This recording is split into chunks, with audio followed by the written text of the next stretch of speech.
Bonjour à tous les amis, j'espère que vous allez tous très très bien. Je suis très content de vous retrouver dans cette toute nouvelle vidéo par laquelle je commence habituellement par m'excuser. Et donc je ne déroge pas à la règle, voilà, m'excuser pour ma longue absence. Voilà, comme vous le saviez, j'étais en plein déménagement, donc c'est pas terminé. Je pense qu'il y aura quand même pas mal d'écho dans cette vidéo. Donc je suis dans un nouveau bureau, donc ça explique au niveau décor, ce déménagement. Donc une salle qui manque encore un petit peu de meubles. Vous m'excuserez également car je suis malade, je ne sais pas si ça s'entend à ma voix, donc une voix qui est pas mal enrouée, et donc excusez-moi par avance si je me mets à tousser également dans cette vidéo. Mais je voulais voilà, prendre le temps de tourner cette vidéo, donc vidéo un peu spéciale aujourd'hui. On va reparler du Mercato 2024, donc le Mercato hivernal de la saison 2024-2025, donc qui s'est clôturé il y a une vingtaine de jours, donc il y a 3 semaines à l'heure où je vous parle. Voilà, donc on va pas faire de débrief dans cette vidéo. Je sais qu'entre temps je vous avais quitté après le match contre Rodez, donc entre temps il s'est passé donc l'Amico, la réception du Red Star, donc match dans lequel match que je n'ai pas pu assister parce que c'était voilà, en plein déménagement, j'avais une sortie d'état des lieux à faire, enfin un état des lieux de sortie plutôt, c'est dans ce sens-là qu'il faut le dire. Donc en plein match, donc très déçu, beaucoup de regrets. J'ai pu voir et entendre que le spectacle était beaucoup plus en tribune que sur le terrain à ce moment-là. Je pense que voilà, on pouvait s'y attendre, c'était assez prévisible, il y avait une bonne affluence aussi, on voit que ça commence à repartir un petit peu au Stade des Alpes, il y a de plus en plus de monde. Je pense que ça rentre en corrélation avec les bons résultats de cette seconde partie de saison. Puis voilà, après il y a eu un déplacement à Amiens, donc avec une belle victoire du GF38 avec 4 buts inscrits contre un seul encaissé, donc but un petit peu gag, avec une petite erreur sur le tir qui est passé un peu entre les mailles du filet, entre les gants de Mamadou Diop. Donc match que je n'ai toujours pas assisté à ce moment-là, parce qu'il est tombé un peu le 14 février, donc j'ai voulu donner une priorité à quelqu'un d'autre sur cette soirée-là, me concentrer sur quelque chose de beaucoup plus important qu'un match de foot. Alors néanmoins j'ai pu revenir du restaurant, et puis finir les 5 dernières minutes du match, et puis le week-end dernier, cette semaine il y a eu le match contre Guingamp, donc la réception de Guingamp. Grenoble s'en sort plutôt bien, j'ai envie de dire, avec une équipe face à une équipe redoutable de Guingamp qui est aujourd'hui la deuxième la plus efficace à l'extérieur. Donc voilà, c'est plutôt un résultat intéressant pour Grenoble. On va pas s'attarder sur ces faits-là. Aujourd'hui, on va plutôt parler du Mercato qui a été réalisé pour le GF38, donc entre janvier et février 2025. Mais avant ça, générique.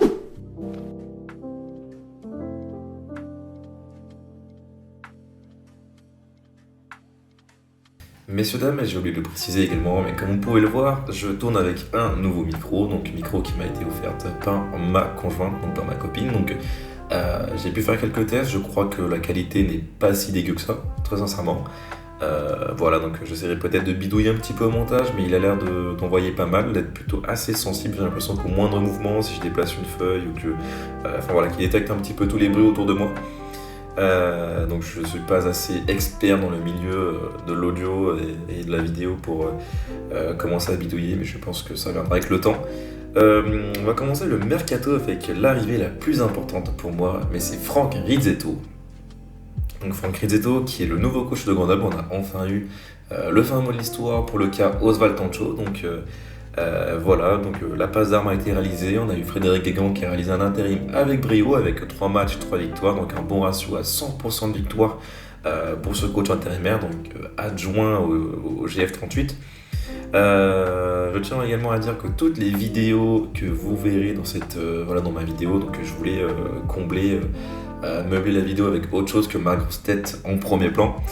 Mais voilà, donc ce sont des vidéos que vous retrouvez directement sur l'Instagram du GF38 ou sur la chaîne YouTube du GF38, mais également, il me semble que c'est Sport Média ou Métro Sport, donc une chaîne de YouTube qui fait un petit peu du contenu tout autour de clubs de la région grenobloise. Donc ça parle un petit peu du club de Cessin, du GF38, on a un peu des clubs des régions alentours, donc c'est plutôt intéressant. Donc je vous invite à aller écouter également si ce n'est pas déjà fait ou pas, enfin vous faites comme vous voulez, mais pour aller écouter la conférence de presse qui a été donnée lors de la présentation de Franck Rizzetto, donc une conférence de presse où on va retrouver Max Marty, Frédéric Guégan et Franck Rizzetto. C'est l'occasion pour eux de un peu faire de cette passation d'armes officielle et de présenter Franck Rizzetto. Donc voilà, c'est quand même 27 minutes si je me rappelle bien, donc il faut prendre le temps de écouter la vidéo, de comprendre un petit peu les choix de la direction qui sont justifiés, etc. Mais Franck Rizzetto, donc technicien de 53 ans, donc originaire du sud de la France, donc né à Périgueux entre Bordeaux et Limoges. J'ai bien étudié mon cas. Voilà, je tiens aussi à dire que je suis pas réellement, je me suis jamais déclaré comme puriste du football, donc il y a beaucoup de noms dans cette vidéo, dont Franck Rizzetto, que je ne connaissais pas du tout avant de les voir intégrer l'hémisphère grenobloise. Voilà, donc technicien dans 53 ans qui s'engage au GF38 qui a pris officiellement ses fonctions le 18 janvier 2025, qui s'engage pour l'instant pour un contrat de 6 mois, de ce qu'on a pu entendre. Je pense que c'est surtout une façon de tester l'alliage, donc le mariage, si on peut dire ça comme ça, entre les deux entités, donc entre Rizzetto et le GF38. Je pense que c'est pas plus mal pour l'instant. Ce serait un peu bête d'aller rompre un grand contrat d'ici l'été prochain, si les choses se passent moins bien que ce qu'on espérait. Donc c'est pas plus mal de partir sur un premier contrat de 6 mois. Ça permet un peu aux deux personnes, personne physique et personne morale en tant que GF38, de juger un peu la relation qui va se développer. Donc ce sera intéressant d'aller observer un petit peu tout ce qui va se passer autour de Franck Rizzetto sur les prochains mois. Pour l'instant, le bilan est plutôt correct. Il a pris officiellement ses fonctions avec son premier match, donc un baptême de feu donc assez compliqué pour lui, pour sa première sur le banc de touche grenoblois. Donc c'était face au FC Metz, donc à l'extérieur, où Grenoble s'était incliné 3-0. Donc j'avais quand même apprécié le fait qu'il ait pas mal fait tourner l'effectif. Il a fait rentrer des joueurs qu'on n'avait pas vu depuis un petit moment. Je pense à Nolan Bemba, Mamadi Bangri, si je me rappelle bien, Junior Oletan peut-être, je crois. Et puis il avait fait confiance à Frédéric Guégan et s'était appuyé sur le même schéma tactique, donc avec la même composition. J'avais beaucoup aimé le fait qu'il fasse tourner un peu l'effectif. C'était peut-être une façon d'aller tester les joueurs, d'aller voir lesquels sur lesquels il pourrait s'appuyer en seconde partie de saison. Franck Rizzetto, ce qui est important de souligner, c'est qu'au niveau du CV, c'est aussi la première fois qu'il va officier en tant que coach principal d'une équipe. On sait qu'il a fait une petite pige aux Herbiers entre 2015 et 2016, où il me semble que c'est l'épopée des Herbiers en Coupe de France. C'était allé éliminer le Paris Saint-Germain, je crois, ou l'Olympique Lyonnais, j'ai plus trop en tête, c'était il y a presque 10 ans de cela. Donc surtout connu pour avoir été l'adjoint de Michel Derzakarian, nouveau coach d'ailleurs du Stade Malherbe de Caen, nommé la semaine dernière. Donc la mission principale de Zakarian sera sûrement de tenter de maintenir les Canets en Ligue 2. Donc ça n'a pas l'air si bien engagé que ça. Ils ont quand même pas mal de points de retard. J'ai pas exactement le classement sous les yeux et de combien de points est-ce qu'ils sont derrière le premier relégable. Mission compliquée pour eux. Ils ont réalisé un résultat pas si dégueu que cela. Pourtant à domicile, ils ont décroché le point nul face à une équipe de Pau qui elle est dans le ventre mou du championnat. J'arrête de m'égarer, on en revient à la carrière de Franck Rizzetto, donc comme je disais, l'adjoint de Michel Derzakarian. Donc si vous êtes un énorme suiveur de la Ligue 1, ce sont des noms que vous connaissez sûrement. Donc c'est un duo qui a officié notamment à Reims, Montpellier et Brest, et qui est revenu à Montpellier. Comme on disait, il y a eu un départ au Stade Malherbe de Caen, et puis Rizzetto qui vient s'engager au GF38. Ce qu'on aurait peut-être la même passation, le même schéma, qui serait le même dessin, ça me fait penser un peu à Pep Guardiola et Mikel Arteta. Le Stade Malherbe de Caen et la GF38 n'ont pas la même rivalité, la même histoire, ni même le même niveau. Moi, en tant que fan d'Arsenal, forcément, ça me fait un petit peu penser à ça. Franck Rizzetto, qui a officié, lui, qui a pas mal évolué en tant que milieu offensif central dans sa carrière de joueur. Lorsqu'on a pu entendre un petit peu sa présentation, il a été même entraîneur et joueur, donc il me semble que c'était pas une volonté de lui sur ses dernières années en tant que footballeur professionnel. En tant que footballeur professionnel qui évoluait sur le front de l'attaque, il a présenté sa vision de jeu, sa philosophie de jeu beaucoup portée sur le devant de l'attaque, sur le football offensif, sur un football qui peut être beau, avec de belles transmissions, de belles transitions également, tout en appuyant un peu ce côté efficace. Si on peut arriver devant le but, c'est un peu des propos que je rapporte, si on peut arriver devant le but en 4 ou 5 passes et avoir une action concrète, évidemment que on va pas se gêner. La patte Rizzetto qui commence un petit peu à se faire voir d'ailleurs sur l'effectif grenoblois, sur les 4 rencontres On a pu voir un Grenoble qui était un peu plus porté à l'avant, j'ai l'impression. On a un visage complètement différent de, par exemple, il y a 2 ou 3 mois, lorsqu'on était en pleine galère. Donc évidemment, c'était une autre période. Mais voilà, j'aime beaucoup voir cette belle évolution de Grenoble. Donc c'est pour ça que je dis que pour l'instant, l'alliage entre Risetto et le GF38 a l'air d'être bien parti. Après, on va pas forcément juger et porter un premier pressentiment que sur les 4 ou 5 premiers matchs. On se rappelle qu'Oswald Tancho avait également très bien débuté. Donc voilà, j'en attends d'avoir plus, mais si on devait finir la parenthèse Risetto, tout simplement, eh bien bienvenue monsieur, bienvenue au coach, et puis on espère que voilà, vous nous ferez rêver encore plus, parce que voilà, ça a l'air d'être quelqu'un qui a assez la tête sur les épaules, comme il le dit lui-même, la mission principale, enfin lui-même ainsi que la direction, c'est de maintenir le GF38 en Ligue 2, donc c'est quasiment bouclé. Donc je dis qu'il a la tête sur les épaules et qu'il reste assez lucide, car voilà, il est conscient que les équipes au-dessus du GF38 aujourd'hui en Ligue 2 ce sont des gros morceaux à aller chercher. La preuve avec Guingamp qu'on a reçu à domicile, on a à peine fait jeu égal avec eux, et puis je pense que le point du nul est, je dirais pas miraculeux, mais voilà, c'est déjà un très bon résultat face à une équipe comme Guingamp. Donc avant d'aller espérer autre chose, avant de pouvoir se permettre à rêver, ce serait, voilà, il faut prendre les matchs petit à petit, et j'aime bien la mentalité et son discours. Donc voilà, donc bienvenue à vous, monsieur Franck Risetto. Le deuxième nom que je veux aborder dans cette vidéo, c'est Lenny Joseph. Donc l'attaquant français s'est engagé au Ferencváros, donc en D1 hongroise, si je ne dis pas n'importe quoi. Donc c'est un nom que je connaissais déjà un petit peu. Donc en parlant du club de football hongrois, je pense que les plus puristes également connaissent ce nom de club de football qui a été souvent engagé en C1, C3 ou C4. Je crois que cette année ils sont en Conference League. Donc voilà, donc destination exotique pour Lenny Joseph qui s'en va après seulement une saison et demie au GF38. Je pense que j'en attendais beaucoup plus moi de ce joueur-là, donc dans le sens où on le savait que l'année dernière il avait réalisé une saison qui n'était pas dégueu. Il y avait eu une énorme disette sur le front de l'attaque grenoblois pendant 3 ou 4 mois où on le sait que pas beaucoup, quasiment aucun attaquant n'avait marqué, donc le front d'attaque s'était retrouvé totalement muet. Donc voilà, il avait pourtant très bien lancé sa saison, c'est pour ça que je dis que je suis déçu, c'est que voilà, il est buteur sur le premier match de Grenoble à domicile. Donc il y avait Amin Spahi et Lenny Joseph qui ont été buteurs, si je me rappelle bien. C'est un élément qui est aussi très bankable pour le GF38, donc passé par de bonnes institutions, donc notamment le FC Metz. Donc on sait que le FC Metz, ils ont eu de gros noms, notamment je pense à Sadio Mané par exemple, donc formé par le FC Metz, formé en partie par le FC Metz. Passé par Grenoble aussi, c'est une bonne institution, on a des noms comme Giroud, Thauvin, Feghouli et autres. Donc voilà, donc je pense que l'FC Metz, GF38, la Ligue 2 sur le CV, c'est pas si dégueu que ça. C'est un joueur qui est jeune, qui est français, qui joue sur les ailes et qui avait toujours un peu cet attrait pour le geste technique, un peu ravageur. Donc le compte officiel de Ligue 2 a souvent repartagé des gestes techniques croustillants de la part de Lenny Joseph. Donc voilà pourquoi ce que je dis, c'est un élément qui est assez bankable. Après voilà, il me semble qu'il était en fin de contrat en juillet 2025, donc je pense pas qu'on ait récupéré la totalité de la somme qui est affichée sur sa valeur marchande. De ce qu'on a pu apprendre, c'est également une volonté de Lenny Joseph de quitter le championnat de Ligue 2 et de quitter la capitale des Alpes. Voilà, donc je pense que c'était un départ qui était prévisible, comme je l'ai dit. On ne voyait plus trop appeler dans le groupe le groupe grenoblois pour les rencontres. Il était plus notamment en odeur de santé aussi. Il y a eu une bonne éclosion de Alan Kerouédan, Pape Messaba, qui avait pris sa place aussi sur le côté droit. Enfin maintenant il y a Dadi Diaby.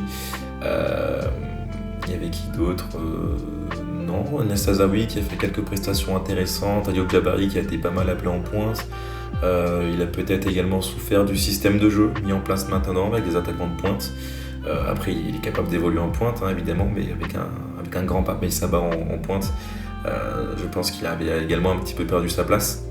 Mais voilà, donc il y avait déjà eu des rumeurs l'été dernier, donc des quelques touches en Italie, donc je sais plus si c'était en Serie A ou en Serie B. Il y a eu quelques touches en Angleterre, si je me rappelle bien, le nom de Norwich avait fuité à ce moment-là. Je dirais pas que c'est un départ qui a été avorté l'été dernier, parce qu'on n'en sait rien.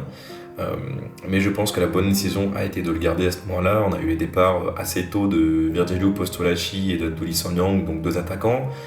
Et puis sur la fin de mercato, voilà, il y a eu Amin Sbahi et Nathanael Cho qui sont partis. Voilà, je sais pas si à ce moment-là ça a avorté le départ de Lenny Joseph, mais en tout cas je pense que la bonne chose a été de le garder. Son départ a été prévisible. Et voilà, comme je l'ai dit, c'est un élément qui est bankable, et comme je le dis assez souvent, que je l'ai même évoqué sur ma première vidéo YouTube, le GF38 appuie quand même pas mal son économie sur la vente de joueurs de foot. Et voilà, rappelons que le contexte financier pour la Ligue 1, la Ligue 2 est très compliqué. Dans une des dernières sorties de Max Marty, si je me rappelle bien, et encore une fois, si je ne dis pas n'importe quoi, le GF38 doit faire cette année avec 1 million d'euros de moins sur les finances, donc tout simplement lié aux droits TV de la Ligue 1, la Ligue 2. On sait que c'est très compliqué, c'est un peu un bordel sans nom. Il y a d'autres personnes qui vous parleraient un peu plus de ça, beaucoup mieux que moi, parce que je suis également très en difficulté sur ce sujet-là. J'ai pas vraiment compris d'où était le problème, mais je sais juste que c'est un merdier pas possible pour les droits TV de la Ligue 1 et la Ligue 2. Le deuxième nom maintenant, évidemment, lorsqu'on parle des départs du côté du GF38, mais c'est Pape Messaba, le serial buteur sénégalais qui s'en va et qui rejoint le Schalke 04. Pape Messaba, par contre, on a un peu plus d'informations sur son transfert. Donc voilà, un départ qui s'est évalué aux alentours de 300 000 euros. Alors, beaucoup plus loin de sa cote finale, donc évalué à 1 million d'euros sur le site de Transfer Market. Après, ce qui a été dit, c'est qu'il y a un bon pourcentage à la revente qui serait reversé au GF38. Donc ce sera intéressant de suivre un petit peu l'évolution de carrière de Pape Messaba, vu qu'un potentiel départ impacterait directement le GF38. C'est un cas qui est intéressant, je trouve, Pape Messaba, parce que ça faisait longtemps qu'on n'avait pas eu un attaquant qui pesait autant sur le front d'attaque, et au niveau des statistiques, qui était aussi important. Pendant très longtemps, il a trusté seul la tête au niveau des classements de buteurs de Ligue 2, donc il montrait une bonne efficacité offensive. Très sincèrement, c'était un joueur qui mouillait le maillot, qui se donnait à fond sur le terrain. Donc son départ peut poser question. Je peux comprendre que certains supporters soient tristes de partir. Après, c'est le même cas que Lenny Joseph. Il a un contrat qui se terminait dans 5-6 mois. C'est un élément qui est bankable parce qu'il était actuellement le meilleur buteur de Ligue 2. Il réalisait des prestations très intéressantes. Et surtout, il avait déjà annoncé qu'il ne prolongerait pas au sein du GF38. Donc la question que les dirigeants se sont sûrement posée, c'est est-ce qu'on privilégie plus l'aspect sportif? Est-ce qu'on garde le meilleur buteur qui est le voir partir dans 6 mois? Ou est-ce qu'on espère en tirer un petit billet dès maintenant? Je pense que la décision a été plutôt correcte pour l'instant. On arrive à s'en sortir sans lui. Après, peut-être que c'est une décision qu'on regrettera dans les prochains mois. Pour l'instant, ça a l'air d'être pas trop mal. Et puis même lui de son côté, c'est un step-up dans sa carrière, parce qu'avec tout l'amour et le respect que j'ai pour le GF38, je pense que quand tu passes de Grenoble à Schalke, il y a un gap, il y a un step-up. Et puis il s'est plutôt très mal intégré pour l'instant. J'ai pu voir qu'en 3 ou 4 apparitions, il est environ à 150 minutes de jeu, il y a déjà un but et une passe décisive de sa part, donc c'est pas surprenant. Il est sur une pente ascendante au niveau de sa carrière, donc on peut que lui souhaiter le meilleur. Et puis c'est marrant qu'il puisse passer d'un Stade des Alpes rempli avec une moyenne de 4 à 5 000 supporters au Veltins Arena avec ses 62 000 places presque remplies à chaque fois, parce qu'on sait que la ferveur allemande est l'une des meilleures en Europe, si ce n'est la meilleure. Donc en tout cas, merci pour tout, Monsieur Pape Messaba, et je pense que dans l'ensemble, il laissera un très bon souvenir dans les mémoires grenobloises. Enfin, en tout cas, pour ma part, je regarderai sûrement un très bon souvenir. Un troisième départ qui s'est réalisé au GF38 et qui m'a un petit peu surpris, mais sans pour autant me surprendre. C'est Mamadi Bangré. Je dis que c'est un départ qui m'a un petit peu surpris parce que il n'y avait pas vraiment de piste, pas vraiment de rumeurs. C'est un peu un départ qui arrivait toujours au lendemain, mais qui m'a pas vraiment surpris non plus, parce que lorsqu'on creuse un petit peu le cas Mamadi Bangré, effectivement, c'est le prêt se présentait comme la meilleure des options pour lui au niveau de sa carrière professionnelle, tout comme pour le GF38. Il était beaucoup moins intéressant il réalisait une saison beaucoup moins intéressante que ce qu'il nous a montré à Quevilly Rouen, Métropole, c'était ça le club, je crois. À Toulouse aussi, il a fait quelques apparitions intéressantes. À l'Estac de Troyes, il a réalisé quelques passes décisives aussi qui étaient plutôt pas mal. Là, sur cette première partie de saison au GF38, il est sur quand même 14 apparitions, 5 titularisations, si je me rappelle bien. Aucune statistique intéressante pour un attaquant. Il a peut-être pas toujours bénéficié des meilleures dispositions. Moi, je n'ai de cesse de répéter que je le préfère sur les ailes. Donc en tant qu'ailier, je le trouve beaucoup plus rapide et il a une qualité de dribble beaucoup plus impactante. Et voilà, on l'a vu plusieurs fois évoluer dans le cœur du jeu, donc en tant que milieu offensif central. Donc à ce moment-là, je l'ai trouvé beaucoup plus à la rue, beaucoup plus à la peine. Euh, donc voilà, donc là il s'engage jusqu'à la fin de la saison chez l'équipe de Pau. Donc Pau qui est dans le ventre mou du championnat, comme on le disait, qui vient de faire un match nul 2 buts partout contre le Stade Malherbe de Caen. Donc je pense, pour moi sincèrement, ça me forcera entre guillemets un petit peu à regarder ce qui se passe du côté de Pau et de Mamadi Bangré. Voilà, si on rentre un petit peu dans les détails aussi, je pense sans aucun doute que ça a été le transfert le plus cher du mercato, voilà, du dernier mercato dans 2024-2025. Si on regarde alors de tête, Kerouédan et Shaquille Delos sont arrivés gratuitement, donc ils étaient en fin de contrat. Mouyokolo et Ayoub Jabari ont une cote qui sont inférieures ou égales à 500 000 euros. Qui d'autre est arrivé? Donc, Nesta Elfej aussi est arrivé gratuitement, si je dis pas n'importe quoi. Junior Létang était évalué à 350-400 000 euros. Et donc voilà, Mamadi Bangré lui présentait vraiment un chiffre beaucoup plus élevé, donc évalué à 800 000 euros. Il lui restait encore quelques années de contrat au sein de Toulouse. Il a un beau potentiel aussi à ce moment-là. Donc voilà, je pense que le GF38 aussi peut s'en mordre les doigts. Donc si ma prédiction, si mes pressentiments s'avèrent être exacts, on est sur le transfert le plus cher pour Grenoble lors du mercato estival. Donc c'est dommage de voir un joueur en difficulté et de devoir aller chercher un prêt. Après, voilà, je pense que c'est aussi le bon choix pour lui comme pour le GF38, s'il permet de bien se relancer, de revenir en forme pour rester au sein du club ou potentiellement voilà, un départ et récupérer l'indemnité qui a été posée un an auparavant. C'est à peu près tout ce que je voulais dire pour les départs au sein du GF38. On va maintenant passer à la partie la plus intéressante lorsqu'on parle de mercato, je trouve. Mais ce sont les arrivées. Le premier nom, c'est Samba Lelediba. Comme je vous le disais, c'est un nom que je ne connais pas du tout.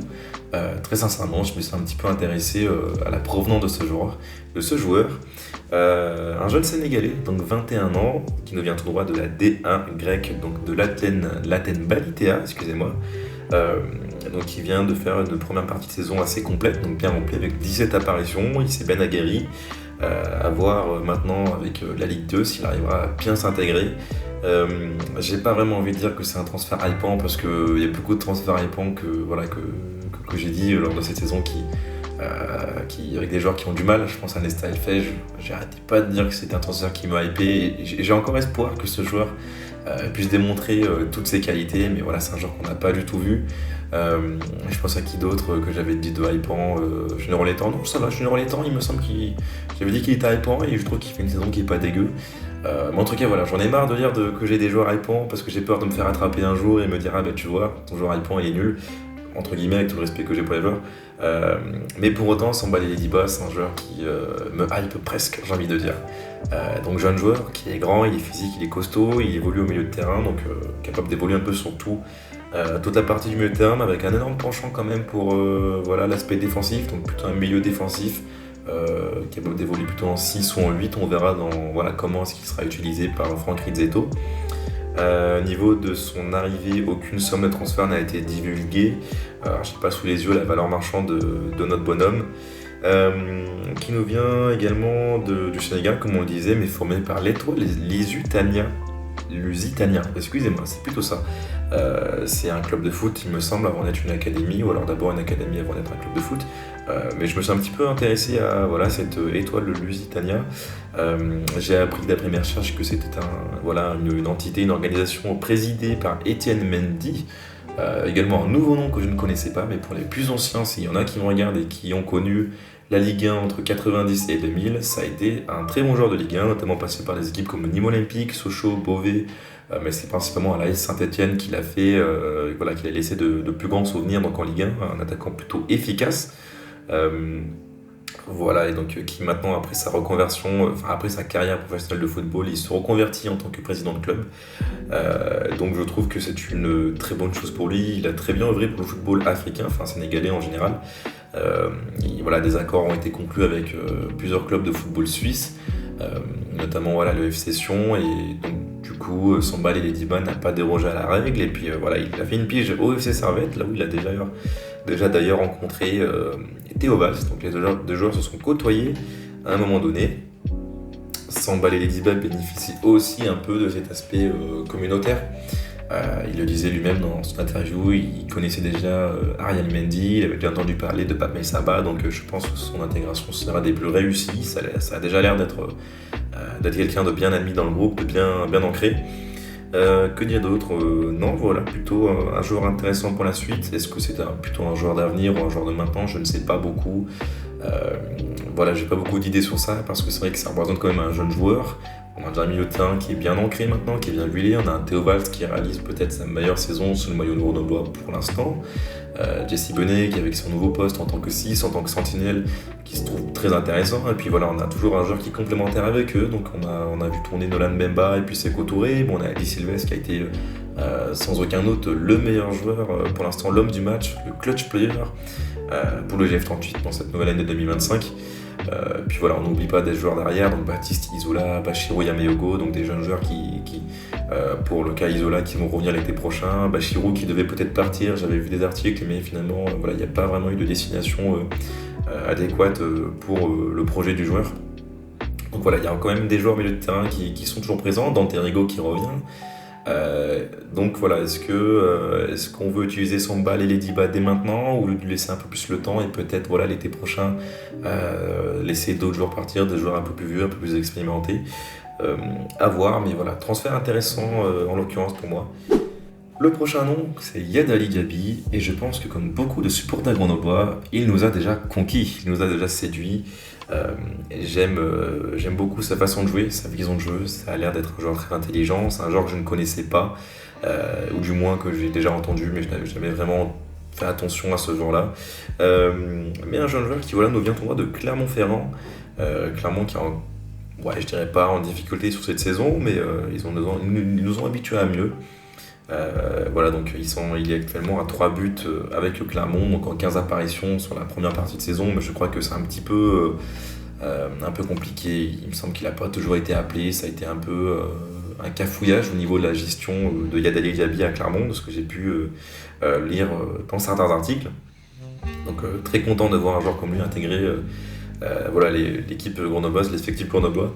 Jeune joueur, très jeune joueur aussi, donc qui nous vient au tournoi de Clermont, comme je le disais, mais qui a signé des contrats assez tard au niveau de sa carrière, lorsqu'il le dit lui-même, donc toujours dans cette petite interview, dans cette petite présentation disponible sur le compte Instagram du GF38. C'est un joueur qui a commencé le football assez tard, donc à 13 ans, où il a intégré voilà, les clubs de foot de Andrézieux, donc Andrézieux c'est en banlieue de Saint-Etienne, si je dis pas n'importe quoi, donc autour de Saint-Etienne plutôt, parce que je crois pas que ce soit compté comme une banlieue. Donc voilà, il le dit lui-même, il a commencé le foot assez tard, donc à 13 ans, donc moi je dirais qu'il n'y a jamais que c'est jamais trop tard forcément, mais je peux comprendre que tu n'aies pas les mêmes bases tactiques que des gamins qui ont commencé à partir de 5 ans par exemple. Mais en tout cas, voilà, son retard ne se fait pas du tout ressentir sur le terrain, il a l'air d'être même très doué techniquement, avec une bonne vista. Il a réalisé une très bonne saison pour l'instant, rien qu'à voir la passe décisive qu'il a mise pour Jesse Benet lors du dernier match, donc contre Guingamp. Voilà, il y a une très bonne action menée sur le côté droit par Shaquille Delos, qui est également un très bon joueur en ce moment.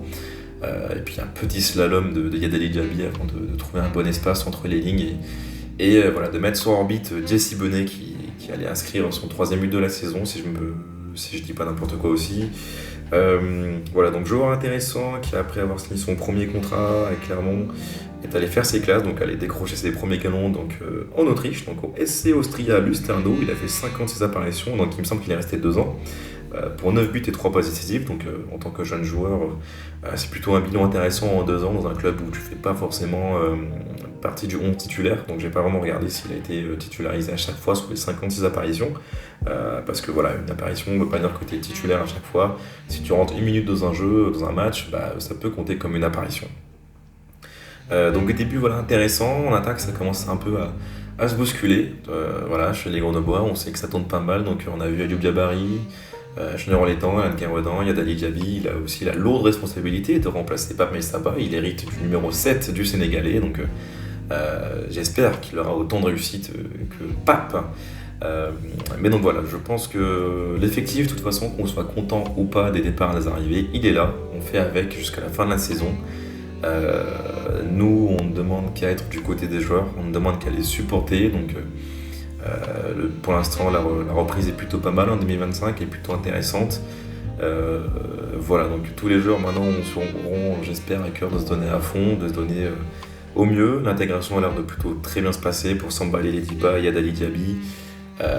Voilà, je vois pas comment je pourrais terminer cette vidéo autre que comme ça, à part vous dire que je vous remercie beaucoup voilà, d'avoir pris le temps de m'écouter. On est déjà quasiment 30 minutes de vidéo, on a dépassé les 30 minutes même.